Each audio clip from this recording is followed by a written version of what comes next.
incarcerated twice as long as I had even been alive. My first job out of college was to run a statewide advocacy campaign to end the practice of sentencing juveniles to life in prison without the possibility of parole. For years, we fought in state legislatures and state courts until finally the United States Supreme Court weighed in, ruling that in certain instances it is a violation of the 8th Amendment ban on cruel and unusual punishment to sentence a child to die in prison. I had been working for a few years with Bob and Josh and 364 other people sentenced to the same fate. And suddenly, 7 months after this ruling came down, after 7 months of court dates and continuances, on December 3rd, 2010, we won our first resentencing hearing. Bob and Josh were coming home that night. I drove immediately from the courthouse to the gates of the Louisiana State Penitentiary, and I stood there with their family members who had been by their sides since they entered prison as teenagers almost a half century earlier. We waited for them to be driven up to the gates, and when they did, it was absolutely the most fantastically surreal and amazing and perfect victory. We hugged, we took a lot of pictures, we stopped by the first gas station that we passed to buy celebratory cookies and cold drinks to toast the win.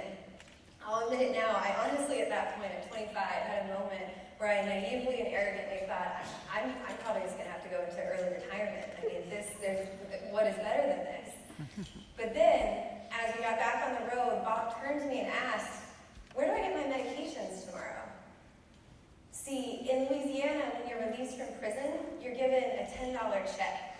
That's it. It's called a release check.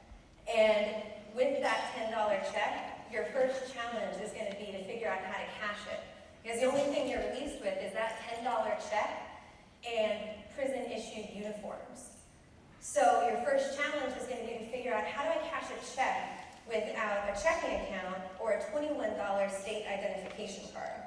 You're just getting out of prison and you're already $11 behind. But that's just the beginning. Because on top of being $11 behind, you also are going to go and try to get your driver's license. But you find out you owe thousands of dollars in traffic court. So you can't get your driver's license because on top of that, you owe thousands of dollars to the Office of Motor Vehicles for letting your insurance lapse while you were incarcerated. So they've suspended your driver's license privileges. But that's not the only reason they suspended your driver's license privileges. They also suspended it because while you were incarcerated, under federal law, you are considered voluntarily impoverished. That is, choosing to be poor, choosing not to work. So any public benefits that your children receive while you're incarcerated, you're billed for retroactively. And if you don't pay on time, you're billed what are called arrearages, which are basically penalty fees for failing to pay on time. In order to collect, the state's going to garnish your wages up to 65%. But that's considering you could even find a job with a felony conviction, considering that it's largely legal and unregulated to discriminate against people on the basis of a felony conviction. And most employers inquire about felony convictions. So, while you're trying to figure out how you're going to get back on your feet, you're wondering how you're going to get a job. But even if that employer doesn't inquire about a felony conviction, it's pretty hard to hide a major gap in your resume and your work history. On top of that, your parole officer is going to need to verify the fact that you have employment. So banning the box and efforts like that we've seen recently come about to try and ease this problem aren't really that effective. Making all of this worse without a job, you also can't afford to get a place to live. And most city housing authorities are going to prevent you on the basis of your felony conviction from living there. Then the icing on the literal cake, pun intended here, is that if you did anything drug-related to get into prison, they're also going to prohibit you from getting food stamps for the first year that you're home. So to recap, you have just gotten out of prison, you found out you're $50,000 in debt, roughly, on average, that's what my clients face.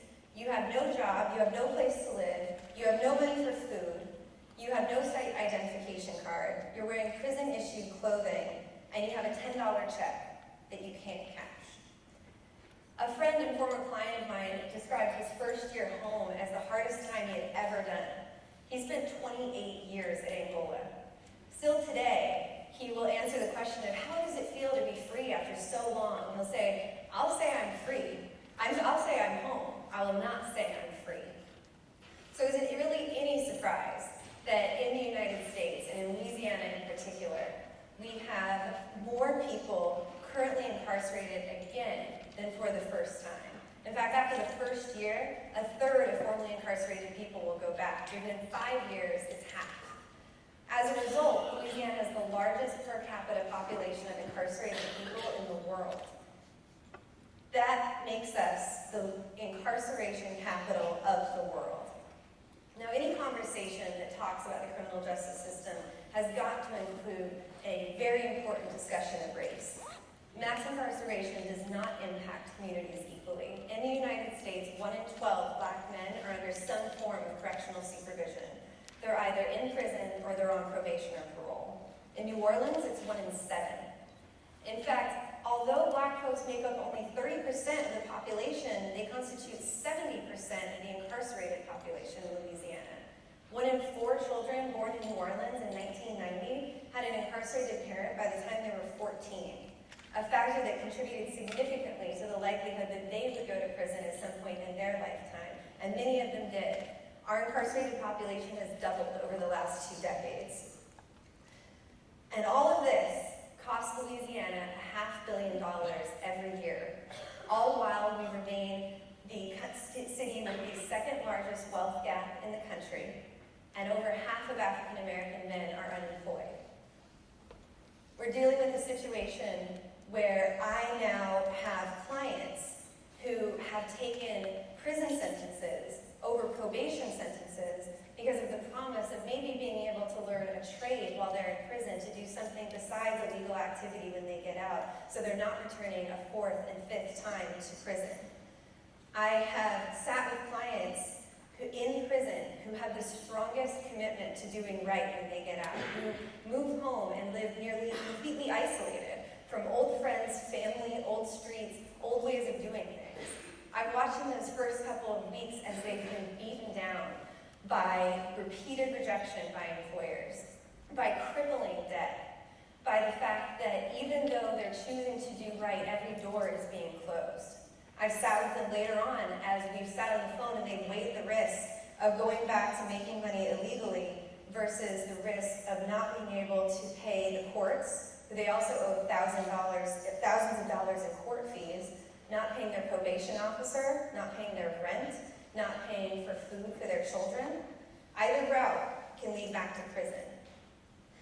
And that's why we started a small business incubator for formerly incarcerated people.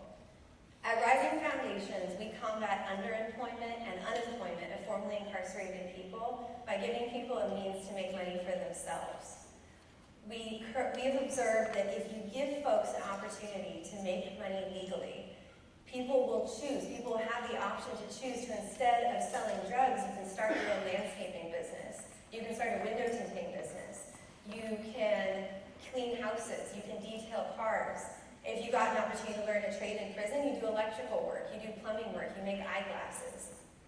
Not only does this reduce someone's likelihood of going back to prison because it puts them in control of their own income, of all of the 7 businesses that we currently have in our incubator, all 7 are earning revenue. 4 have started employing other people, have already started creating jobs in their communities. So not only are they less likely to be going back to prison, they're also creating jobs, becoming liabilities in their neighborhoods to assets in the community. This is what can happen if we start rethinking our approach to judging formerly incarcerated people. Louisiana has for a very long time been the capital, the world capital of mass incarceration, but that does not have to be our legacy. If we choose, we can choose to become innovators of successful reentry. We can become leaders in ending mass incarceration. But the next step for that is to change the way we judge the experiences and the potential of formerly incarcerated people.